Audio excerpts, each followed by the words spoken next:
अमी जानू तो हम आपके बता ना सके, लेकिन इतना जरूर कहा कि ई बार जौन गलती रहे वो हमार गलती ना रहे। लेकिन आप सबके ख्वाहिश रहे कि रामतनु साहब के मौसीकी सुने के वो सब पूरा हो गई। रात बहुत हो गई, आप सूझ जाए। या हमार परवरदिगार, बार बार ऐसन काहे होखेला? ई दोनों के दूरी कम होखत होखत अचानक फिर बढ़ जाली। माशाअल्लाह, गजब के शमशीर चलावे ने रहुआ। राउर तलवारबाजी देख के एक पल खातिर दंग रह गईल रहे कनीज। दंग तो हम हो चुकल बानी जौना दिन से हम आपके दिखले बानी। आज हमनी सब यहाँ मौजूद बानी।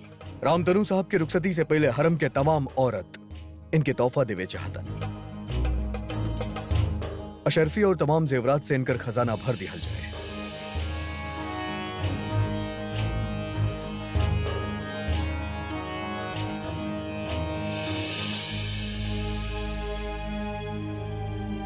हमार मन में रउआ प्रति बहुत आदर बा शहनशाह, परंतु क्षमा करब, आज रउआ हमके नीचा दिखा देनी।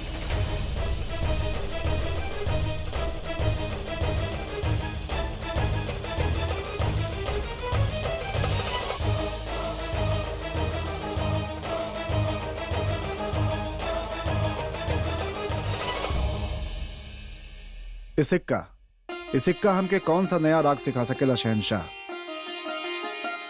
और ये गहना कौन सा नया ताल? लागत बा हर बात के आपन सुर से तोले के कमजोरी बा आपके अंदर तनु साहब। एगो कलाकार के कमजोरी खाली होकर कला होखेला शहनशाह, परंतु हाँ, सभी वस्तु के सोना और चांदी से तौले के कदाचित आदत हो गइल बा रउआ के शहनशाह।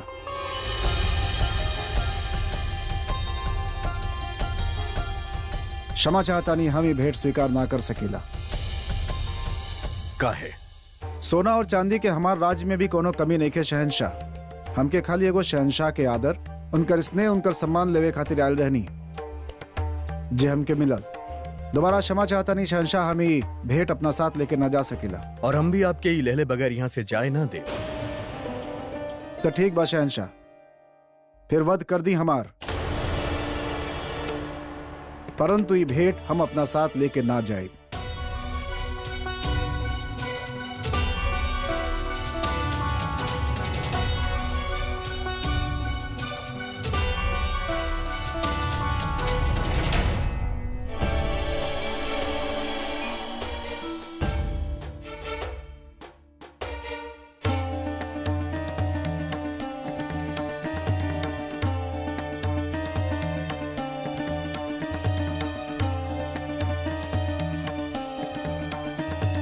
एक भेंट खाते रवा भी मना न कर सकब आचार्य जी।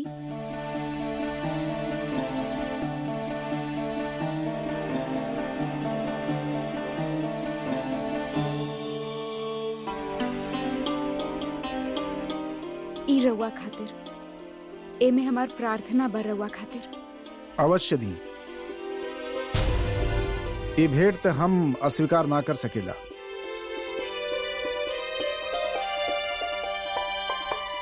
आप एकरा काहे अपना लेनी? ई भी तो सोने के बनल बा। बात ही नहीं के शहनशाह की कैसे बनल बा, बात ही बा कि में छिपल का बा। ई ओम हा। राउर बेगम जोधा एगो संगीतज्ञ के ओकर प्रकृति के अनुसार ही भेंट देनी है। संपूर्ण संगीत ही दे देनी हूं हमके। ओम भगवान शिव के प्रतीक ओम, नटराज के, संगीत के स्वामी के, संगीत के प्रारंभ जैसे हो खेला। ओम ब्रह्मांड संसार के कोनो भी ऐश्वर्य से हमके ही अधिक प्रिय बा। माने के पड़ी रामतनु साहब, आपके सुर की तरह आपकी सोच भी बहुत उम्दा है। सोच तो और बेगम जोधा की ऊंचा बा शहनशाह।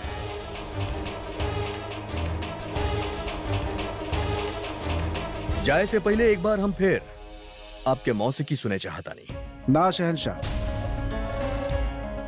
हम राउर मनसा अनुसार कबो भी अपन संगीत के प्रस्तुति राउर सामने ना कर सकेला। संगीत स्वयंभू स्वामी है। मन के नाद से निकलल स्वर जब चाही स्वयं प्रकट हो जाए। रामतनु साहब, हम आपके गायकी के कायलबानी, दावा बा हमारा आपसे कि एक ना एक दिन हम आपके फिर से मौसीकी सुनो। बीमार तो आप अपना राजा के कहे से आयल रहनी, लेकिन एक दिन हम आपके जीत के आपन आगरा में लेके आए। रउआ शहनशाह बनी, राजाओं के राजा, सम्राट बानी रहुआ। रहुआ राज जीत सके नहीं, परंतु एगो संगीतकार के ना, ओकर संगीत के ना जीत सके नहीं रहुआ। संगीत के ना ही कि वो जीत सकेला और ना ही खरीद सकेला। जौना तरह से रहुआ खुदा के बंदगी करे नहीं, वही तरह से हम अपन संगीत के करे नहीं। अब आप ही बताएं, का के वो खुदा के खरीद सकेला शहंशाह?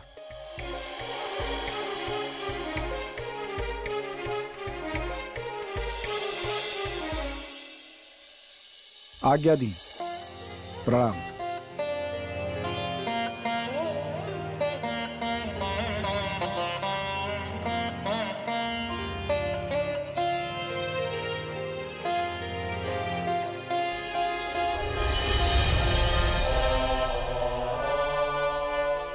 राउर भेंट के अतिरिक्त राम तनुजी और केहू के भेंट स्वीकार न कैले। हमके भान रहे कि उनके हमार भेंट अवश्य पसंद आई। कोनो भी संगीत के पुजारी की यदि संगीत से जुड़ल चीज दिहल जाए तो वो अवश्य प्रसन्न होगी, परंतु शहंशाह केहू के हृदय के बात का समझी।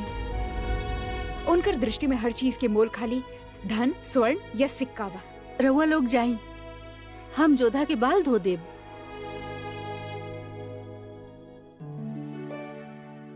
हम जानिले कि तू शेष दासियन के बाहर काहे भेजलू हा। कहा का बात बा? जोधा, अगर शहंशाह धन और सिक्का के भाषा समझते त राउर जन्मदिन पे रउआ के कान्हा के बांसुरी और मयूर पंख भेंट में न देते। ये सोचल अनुचित होगी कि वो हृदय के भाषा न समझेले। यदि हृदय बा भी त खाली ओमे कुटिलता ही भरल बा। जैसे वो बेनजीर के ना केवल अपना पास बैठेले बल्कि हमार वस्त्र भी दे देले होगे पहने खातिर। यदि रउआ से पूछते त का रउआ अपन वस्त्र बेनजीर के देती? ना ना। मोती, तू हमार सखी बाड़ू की शहंशाह के दासी। जब देखा उनकर पक्ष लेत रहलू, जाने लू ना वो हमरे साथ कैसन व्यवहार कर रहल बाड़े, तब तू उनकर सराहना कर रहल बाड़ू। अच्छा रउआ ये बताई कि रउआ शहंशाह से क्रोधित बानी की बेनजीर से?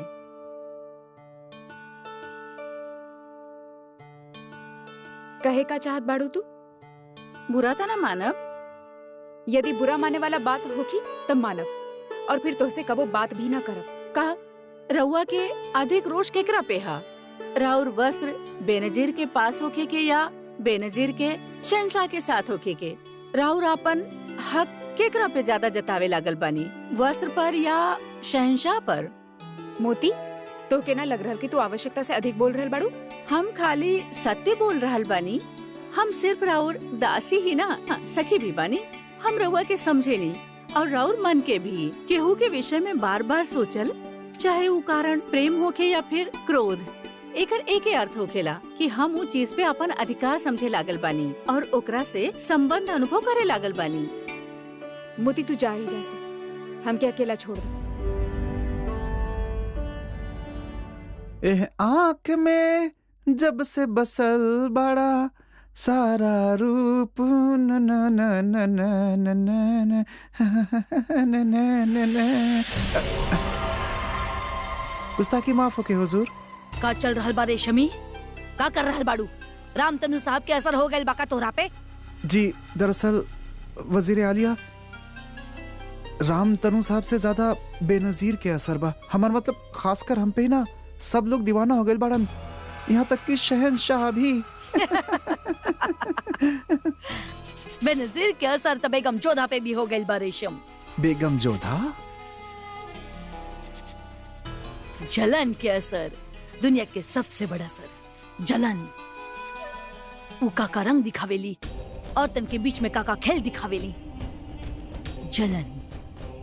पर कम बखत तू ही क्या समझबू?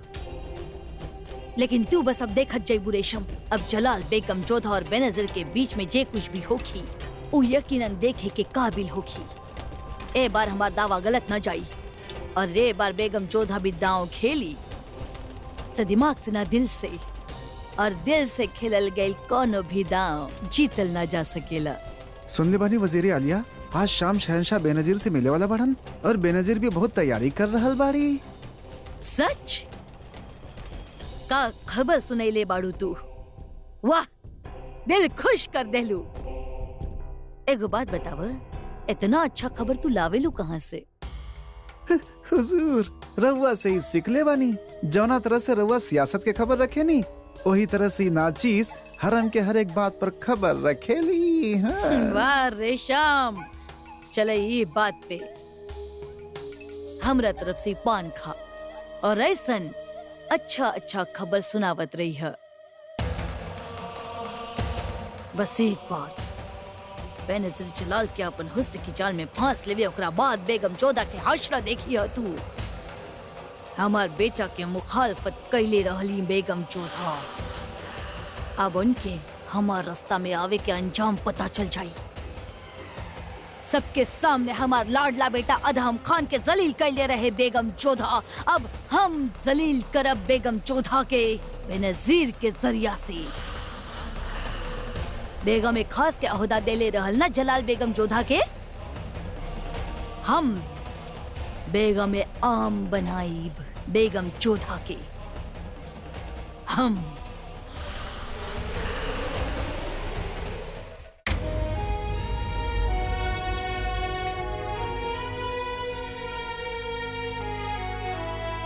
वैसे ही जगह पे हमार खास बेगम के बैठे के हक बा, लेकिन आज पहला बार हम अपन खास तोहफा के अपन करीब बिठाए।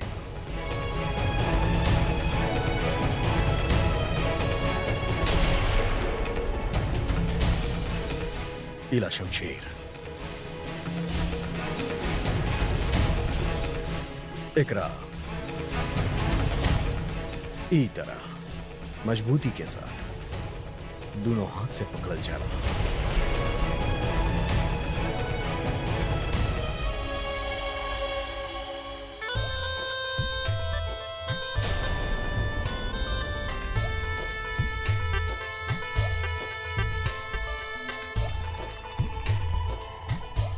आदाब बेगम साहिबा।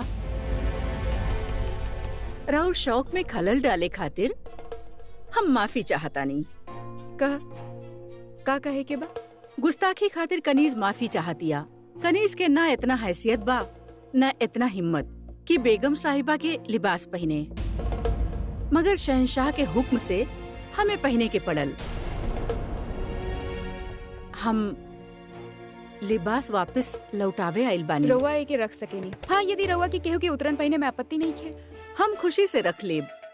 हम के राउर कौनो भी उतरन के अपनावे में कौनो भी एतराज नहीं के। देखी ना, इहो त राउर ही उतरन बा, मगर लागता कि कहीं ई बात रउआ के तकलीफ ना दे देवे। हमार कहे कि ई मतलब बा कि शहंशाह रउआ के तोहफा देले और मुगल सल्तनत के शहंशाह बड़ा खुश है के कौनो भी दासी के कुछ भी दे सकेले। ऊ त बा, मगर बांदी के अगर बेगम के जगह बिठा लिहल जाए तो शायद ई बात से बेगम साहिबा के बुरा त लग सकेला। शायद ई बात से रउआ दोनों के बीचे कुछ हमनी के बीच जे भाई उ पति पत्नी के मध्य के बात है। ओमे हम केहू के आवे के अनुमति ना देब। ई का कह रहल बानी रउआ बेगम साहिबा? रउआ के लागता हम रउआ दोनों के बीच में आ गइल बानी? ना बेगम साहिबा, मगर हमरा के लागता कि शहंशाह हमके अपने पास ला रहल बाड़े।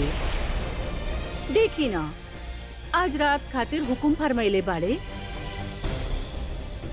आज रात शहंशाह हमरा पास आवे वाला बाड़े।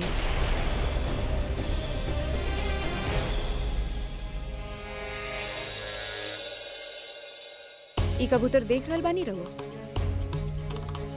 कबो कबो शहंशाह के मन आ जावेला तो एमे से कौनो की चुन के दाना डाल देवेले। अब यदि ऐसे स्थिति में कबूतर अपना आप के विशिष्ट समझे तो ये इनकर मूर्खता होगी। चला मोती। जाकिरा, हमके लागता हम जोधा बेगम के दुखत रख के महसूस कर लेनी हा। पर हमके लागेला कि रउआ गलत जगह अपन वक्त जाया कर रहल बानी। राउर मकसद? हमार मकसद हम बेहतर जानी ले और ओके पावे के तरीका भी। पंछी के दाना डाल के ललचावल जाला और जब वो पास आ जावे तो ओके पकड़ लेहल जाला।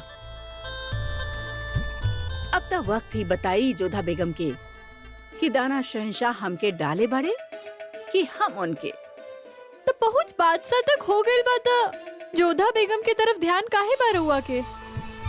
कहे कि शहंशाह ई बेगम से कुछ ज्यादा ही नाराज बड़े और हम ही नाराजगी के फायदा उठाए।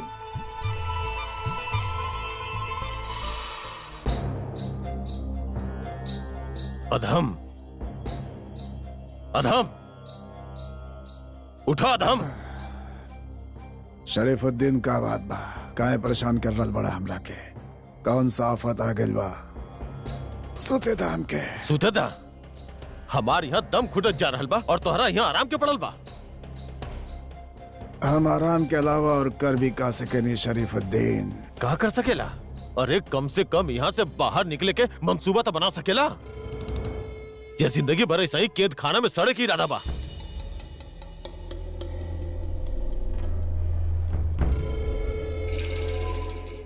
शरीफुद्दीन, तोके का लगा था कि हम बेवकूफ बानी। हम ही सब सोच चुकल बानी और यहाँ से बाहर निकले के कोनो रास्ता नहीं खे। हमने कुछ ना कर सके नहीं। तू नहीं खा कर सकत, मगर तोहार अम्मी जान तक कर सकत आड़ीन। वजीर आलिया बाड़ी हूँ, इतना ताकत तो बाउन करा में। अधम, हमरा तो लगा था कि तोहार अम्मी जान के तोहरा से ज्यादा अपन ओहदा के पड़ल बा। शरीफुद्दीन, हमारा अम्मी जान के खिलाफ एक लफ्ज भी कहला ना तो हम तुहार जुबान खींच ले। सच कड़वा हो खिला अधम, जे तोहर समझ में नहीं खियावत।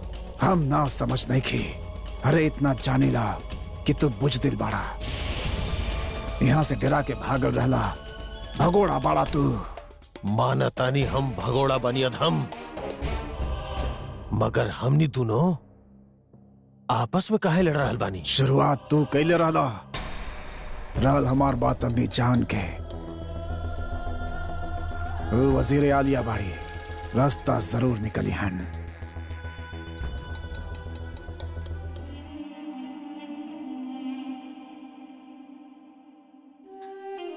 एक तबीला सा गुजर रहल बाद हम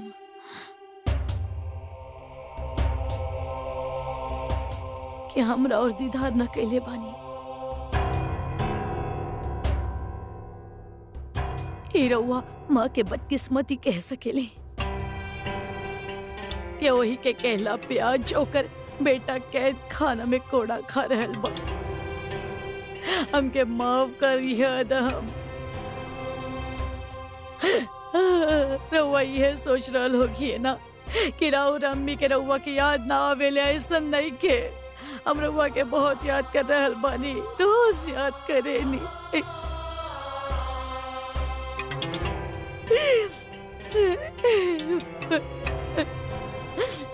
रउआ के लग रहल होगी कि हमार अम्मी कुछ न कर रहल बानी हमरा खातिर, ऐसन बात नहीं खे अदम। हम पे यकीन करा, हम बस एगो मौका के तलाश में बानी। वो मौका मिला थी हम रउआ के कैद खाने से बाहर निकालब। बहुत याद आवेले रउआ के अदम। रउआ के बाहर निकाल के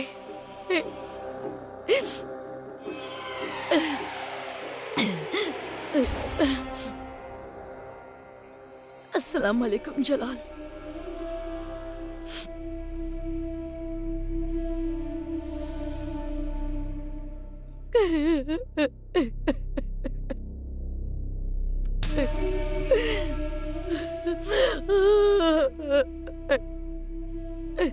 आप अदम खान की वजह से रोवा तानी ना? माफ करिए जलाल, चाहे जितना भी कोशिश कर ली लेकिन ममता से मगलूमी आग अश्क पर हो ही जावेली। माँ बानी ना हम, जन बेटा के माल रखे सुबेदार बना देख ले बानी। फक्र महसूस करत रहनी जकरा बारे में हम वो कैद खाना में बा, तो दुख तो होगी ना जलाल। या अल्लाह। लेकिन जलाल लेकर मतलब ये नहीं कि हम अदम खान पे तरस खा रहल बानी। एगो माँ बन के हम आंसू बहा रहल बानी, तब मुगल सल्तनत के वजीर आलिया बन के हम ओकरा के सजा देले बानी, कोड़ा लगवैले बानी। और अगर जरूरत पड़ी तो हम ओके सख्त सजा भी दे, अब हमारी यकीन करी। पर का करी जलाल, जब भी यहाँ आवे नी अदम खान के माँ मुगल सल्तनत के वज़ीर आलिया पे हावी हो जाली। लगता जलाल पे हमारा आंसू के असर हो रहल बा। अल्हम्दुलिल्लाह, क्यों हमरा नसीब में रहुआ जैसने को और बेटा दे देहलस, बस यही बात के तसल्ली बा हमरा के। बड़म्मी हम समझ सकेली कि आप कैसन महसूस करतानी। एक खातिर हम अभी ही वक्त से हुक्म जारी करतानी कि आप जब चाहें अदम खान से मिल सकेली। बहुत बहुत शुक्रिया जलाल, बहुत शुक्रिया। अभी आंसू का है बड़म्मी?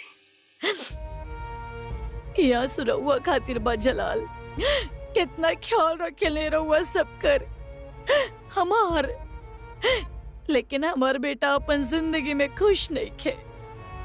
बेगम जोधा रहुआ के खुद खत लिख के अपना होजरे में बुलैनी, कितना खुश रहले रहुआ कि राउर और बेगम जोधा के फासला कम होके वाला बा, मिटे वाला बा, और बेगम जोधा रहुआ के वही जे बुला के राउर बेइज्जती कईनी, और ओकरा बदला में ओ रहुआ के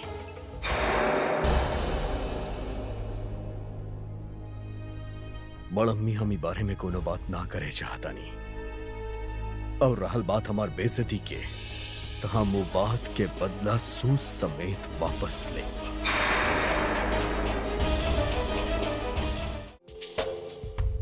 गुस्ताखी माफ हुजूर, मगर ये बिसात केकरा साथे खेले खातिर बिछौले बानी आप?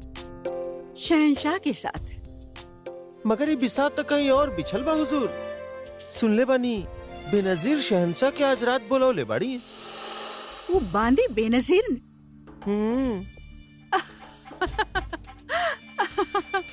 आदाब रुकैया बेगम। आदाब। बैठी। फरमाई हमके कैसे याद कईनी?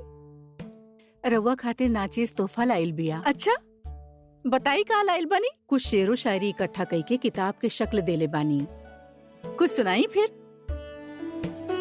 के बा कायनात पे जेकरा पे वक्त बेअसर, वक्त हर शय के बदल देवेला, नूरे आफताब शाम के ढल जाला, फिर नीला आसमां भी शाहा नजर आवेला। बहुत खूब, राउर शायरी में बहुते वजन बा। जी शुक्रिया। आई हमरे साथ एगो शतरंज के बाजी खेली। जी वैसे रुकैया बेगम, रउआ एके गुस्ताखी ना समझी त हम रउआ से राउर हंसी की वजह जाने चाहब। वजह बहुत बड़बा सलीमा बेगम हमके होशियार बतैलस कि वो काबुल से आइल बांदी शहंशाह के बुलैले बिया अपना साथ रात बितावे खातिर। होशियार।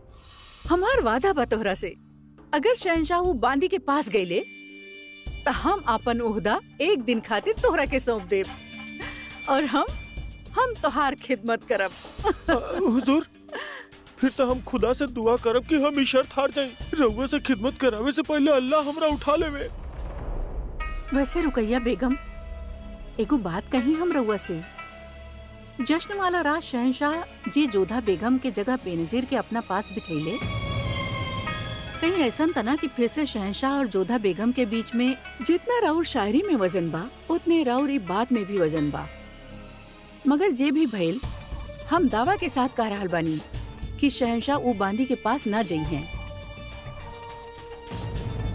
काहे कि बांदी लोग शहंशाह के हुक्म पे आवे नहीं, शहंशाह बांदी लोगन के हुक्म पे ना। ऐसन कहा भइल बा शहंशाह और जोधा बेगम के बीच, जे शहंशाह इतना रुसवा कैले जोधा बेगम के, हमें उनसे बात करे के होगी।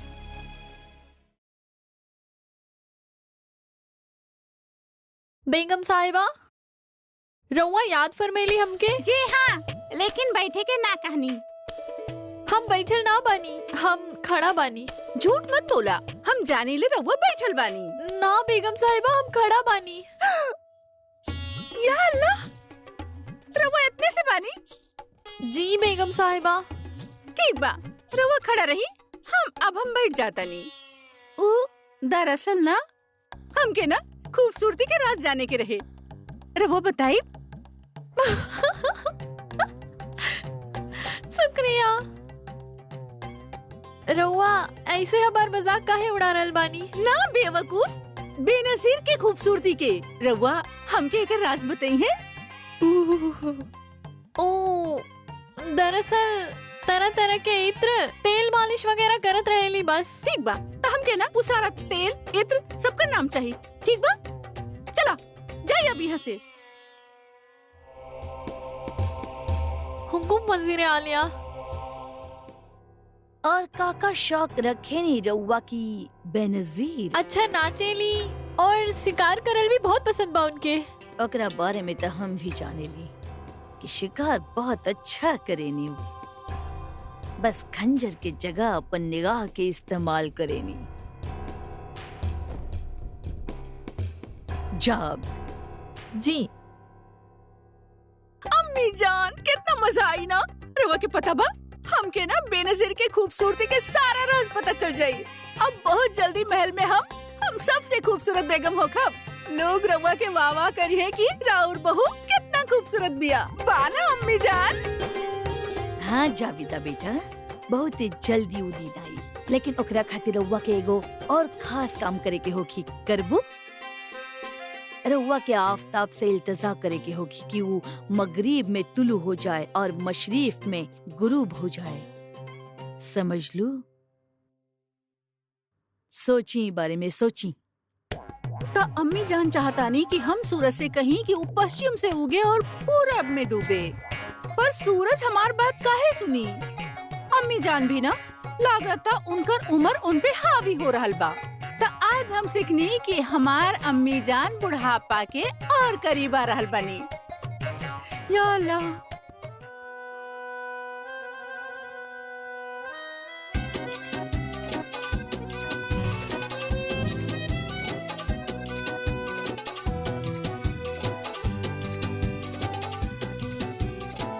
वाह वाह, सुभान अल्लाह बेनजीर। अस्सलाम वालेकुम। वालेकुम अस्सलाम। तकलिया वजीर आलिया, कनीज के याद कैले होती त। बेनजीर, प्यासा कुआं के पास जावेला, कुआं प्यासा के पास ना आवेला। या खुदा, हमारी मजाल कि वजीर आलिया के हम प्यासा रखे। बात बहुत अच्छा करे नी रउआ। अगर रउआ का एतराज ना होखे तो थोड़ा काम के बाद भी कर ली। बेगम जोधा के साथ रउआ का बात करत रहनी बेनजीर? बस थोड़ा से गुफ्तगू करत रहनी। उहे जाने चाहतानी कि का गुफ्तगू होखत रहे रउआ दोनों के बीच में। इतना दिलचस्पी काहे बा रउआ के? सुन ले रहनी कि रउआ बहुत शातिर बानी बेनजीर, लेकिन एगो बात कही, हमार सवाल के जवाब सवाल ना होखे तो बेहतर होगी। माफी चाहतानी। दरअसल हमके महसूस हो रहल बा कि जोधा बेगम के हमार मुगल सल्तनत में होखब अच्छा न लागेला। शहंशाह उनके जगह हमके बिठाइले, शायद उनके उहो भी अच्छा न लागल। यही खातिर हम उनकर मन टटोलत रहनी। जैसन हम सोच ले रहनी वैसने निकलनी रहुआ। बहुत समझदार बानी रहुआ, और जे समझदार हो खेले वो हमार नजर में बहुत जल्दी उठ जावेले। और जे राउर नजर में ऊपर उठ गईल, ओकर ओधा ऊंचा हो जाला, है ना? बेशक। फिर तलागता जोधा बेगम आपन ओहदा बहुत जल्दी खोवे वाला बानी। काहे कि हम महसूस कैनी हा कि वो राउर आँख में भी उठनी ना बल्कि खटकेनी। बेनजीर, बहुत तेज दिमाग बिया राउर पास, ये बात हमके पसंद आई। लेकिन राउर दिमाग से ज्यादा राउर जुबान ज्यादा तेज चलेले, माफ करी है, ये बात हमके पसंद ना आई। जे लोग आगे बढ़े चाहले जिंदगी में, वो दिमाग चलावेले और जुबान के काबू में रखेले। अगर बहुत जल्दी ऊ मकाम हासिल करे चाहत बाड़ू जकरा बारे में शायद रउआ सोच ले भी ना हो कि त जैसन हम कह रहल बानी वैसे नहीं करी। एक बात याद रखी है, शहंशाह हमके बड़ी अम्मी जान कहले, एही से हमार नजर में हमेशा उछल रही बेनजीर, खटकी हमर। जलाल के अगर जल्दी करीब पहुँचे के चाहतानी तो जैसन हम कहत बानी वैसा नहीं करी। खुदा हाफिज।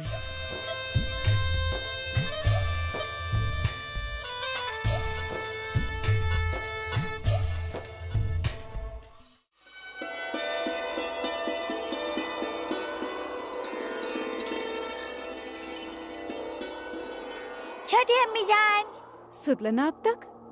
कहानी सुनले बिना नींद ना आवेले ना, हमके सुनाई ना। आज राउर छोटी अम्मी जान के मन ठीक नहीं खे, कल सुना दे अब।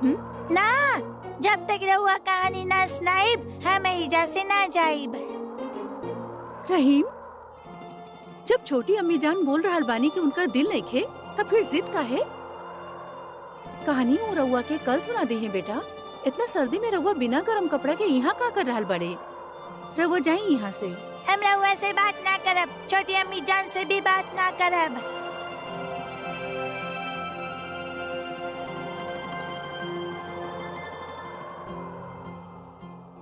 का बात है जोधा बेगम?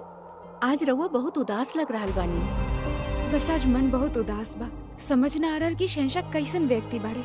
कबो इतना मान दे देवेले कि सहल ना जाला, और कबो इतना अपमान कर देवेले कि रहल ना जाला। माना हमार कोनो अस्तित्व ही नहीं खे। का भइल रहुआ दोनों में? का शहंशाह कोनो बात से खफा बाड़े? सलीमा बेगा उ हम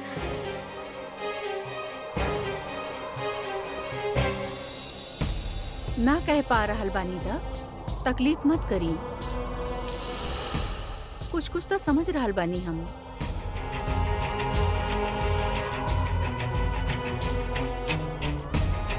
शहंशाह के इकबाल बुलंद होके। हुजूर, बेनजीर मोहतरमा रउआ के इंतजार कर रहल बानी। सलीमा बेगम, हम जानी ली कि यहाँ पे रउआ हमार दुख बाटे आयल बानी, परंतु सच कही था अभी हमार बात करे के बिल्कुल भी मन नहीं खे। यदि रउआ बुरा ना मानी तो हमके कुछ देर खातिर अकेला छोड़ दी। जैसन राउर मर्जी। खुदा हाफिज। जोधा बेगम की नाराजगी कुछ और ही कह रहल बा। मामला सीधा नहीं के, जरूर कोनो बड़ बात भइल बा।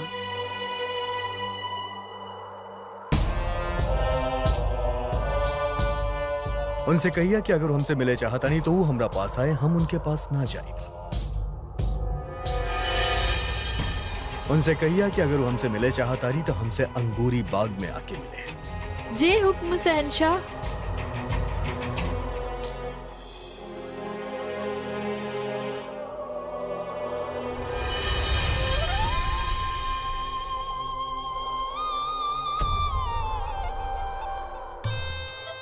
वल्लाह, का कमाल के इंसान बड़े शहंशाह जलाल भी।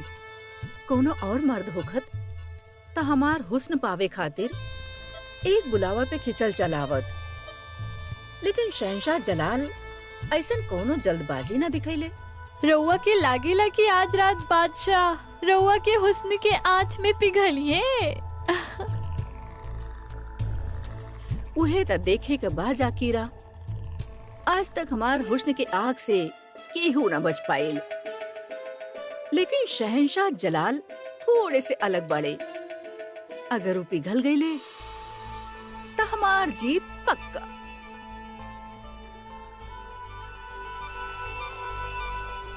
चली ना जाकीरा, आज तू हमके छोड़े ना आईब, हम खुदे चल जाइब।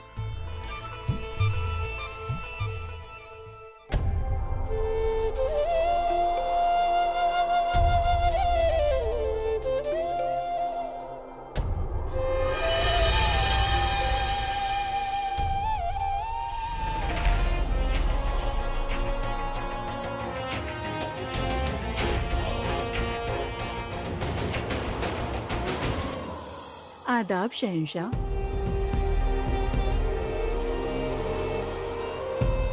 हवा बहुत मेहरबान बा आज। ई बात हवा में आपके उड़द जुल्फ बहुत खूबसूरत लागता। बहुत खूब। हमार कंधा पे रख के निशाना कहीं और लगा रहा बड़े शहंशाह। जोधा बेगम की वजह से एक बार फिर शहंशाह की नजर हमसे भटकल बा। वैसे हम आपके ही इंतजार करत रहनी। शहंशाह इंतजार करत रहले, एकरा खातिर कनीज माफी चाहतिया। कौनो बात ना, इंतजार के बाद मुलाकात के मजा ही कुछ और होखेला।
फिक्र मत करा, कुछ ना हुई तो राके। बहुत ठंड लग रहा बा। खड़ा होके हमार मुंह का देखा तेरा, जा जा जा के शाल लेके आवा, वो गर्म पानी लेके आवा।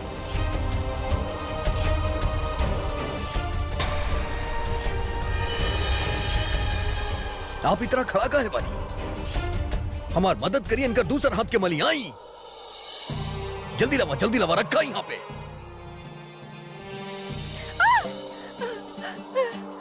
पानी बहुत गर्म बा शहंशाह। अहमद बाड़ू का ना जाने लू कि सिकाई खातिर इतना गर्म पानी ना होके के चाहिए। ले जा एकरा के।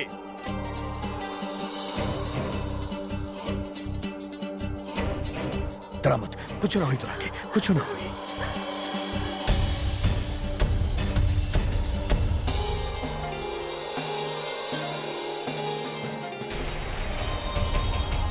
इनकर अच्छे से ख्याल रखिए, इनकर हौसला में ले जा।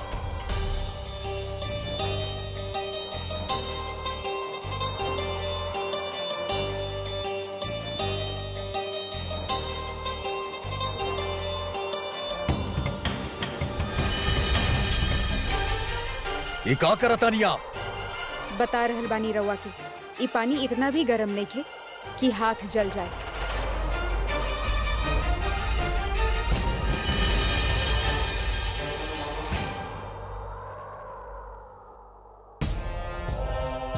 बेशक पानी गर्म ना रहे जोधा बेगम, मगर एगो बांधी के बढ़त अहमियत के देख के आपके जहन में जौन जलन पैदा होत रहे वो आपके नजर में साफ दिखाई देते रहे। अब हम आपके जलन के और बढ़ाई, ये दुखद रख और दुखाई, तब आपके एहसास हुई कि आप हमार कितना बेइज्जती कैले बानी।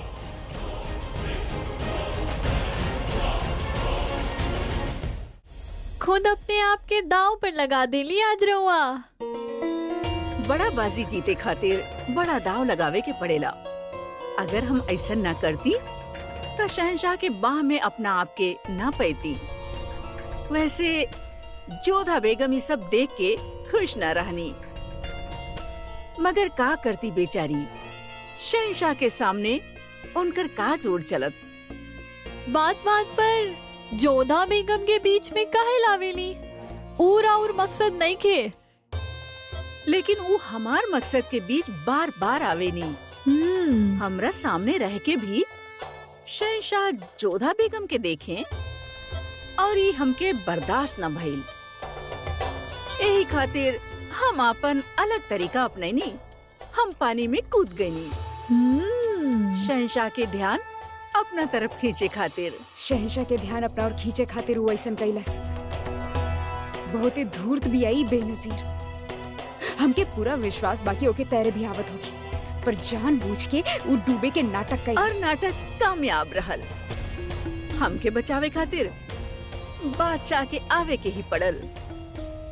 मगर फायदा का भइल? जे रउआ चाहत रहनी उ तो भइल ही ना।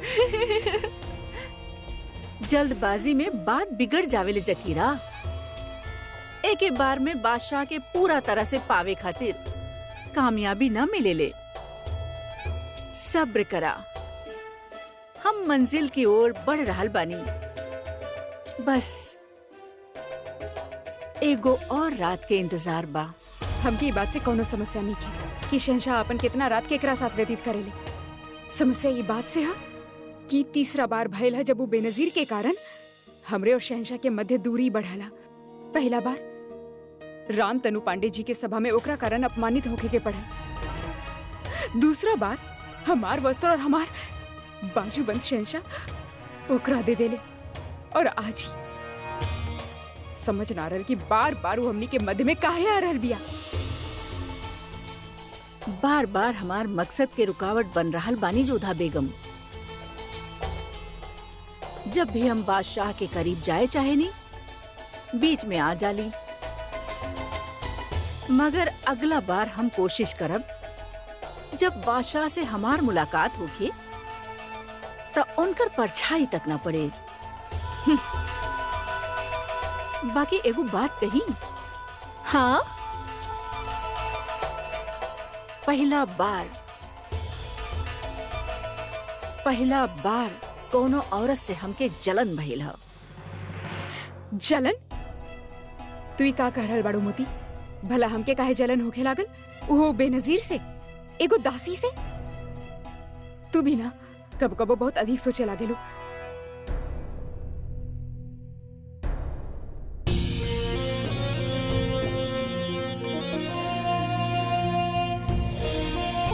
ये का करता नहीं आप?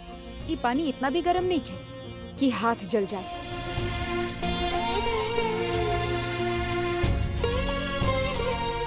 वैसे ही जगह पे हमार खास बेगम के बैठे के हक बा, लेकिन आज पहला बार हम अपन खास तोहफा के अपना करीब बिठाए।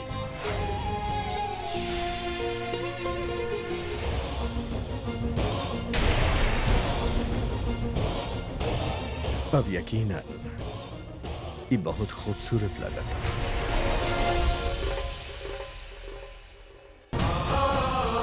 हमके ये सब सोच के बुरा काहे लग रहा बा? हम काहे व्याकुल हो रहल बानी ये सब सोच के? वो शहंशाह बाड़ी, चाहे जेके अपना पास रखे।